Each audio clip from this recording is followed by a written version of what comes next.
Le Massacre des Innocents, ce magnifique tableau par Abel Grimmer, sera vendu par l'Hôtel des Ventes de Monaco le 28 juin prochain. C'est une représentation de l'occupation espagnole en Flandre à la fin du XVIe siècle.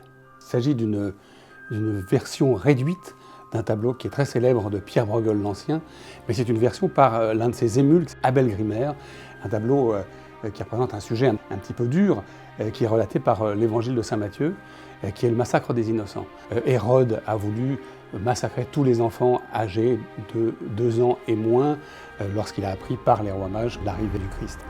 Tout de suite après, lorsque le tableau est acquis par Rodolphe II à Prague, le tableau de Bruegel est tellement dur que Rodolphe II demande à ce qu'on masque tous les enfants qui sont massacrés. Ils sont remplacés par des petits ballots de linge, un sanglier, une oie, un dindon, alors qu'ici, rien n'a été changé. Ce que l'artiste veut montrer ici, c'est la domination espagnole, c'est la domination des Habsbourg, l'occupation espagnole, qui est évidemment très mal vécue par les Flamands. Les Espagnols, on les identifie assez bien avec leurs costumes, comme ça, avec leur chapeau empanaché. Et puis il y a ici des mercenaires, qui sont les mercenaires de la Ligue d'Augsbourg, qui sont vraisemblablement d'origine allemande. Ils sont groupés, ils restent groupés pour contenir un petit peu la foule. Et on voit que pendant ce temps-là, il y a des soldats qui viennent forcer l'entrée des maisons, qui regardent un petit peu partout s'il n'y a pas des enfants qui se cachent. Et les mères qui sont éplorées, qui essayent de défendre leurs enfants. Le centre du tableau, il est là.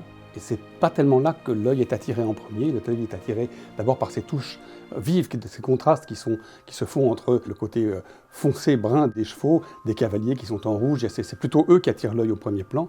Donc qui fait référence à la scène décrite par Matthieu, la scène du massacre de ces innocents en fait. Le parallèle, il est relativement simple à faire. Les Flamands sont innocents. Le tableau est peint vers 1566-67, juste après un hiver très rigoureux, l'hiver de 1564-65. L'artiste profite de mini-ère glaciaire pour décrire cette scène avec ces contrastes très violents entre le blanc et le rouge, le blanc de la pureté et le rouge, le sang, le crime. Ce tableau est important pour l'époque puisqu'il nous montre un état du tableau de Bruegel avant ces modifications qui ont été opérées très tôt à la demande de Rodolphe II.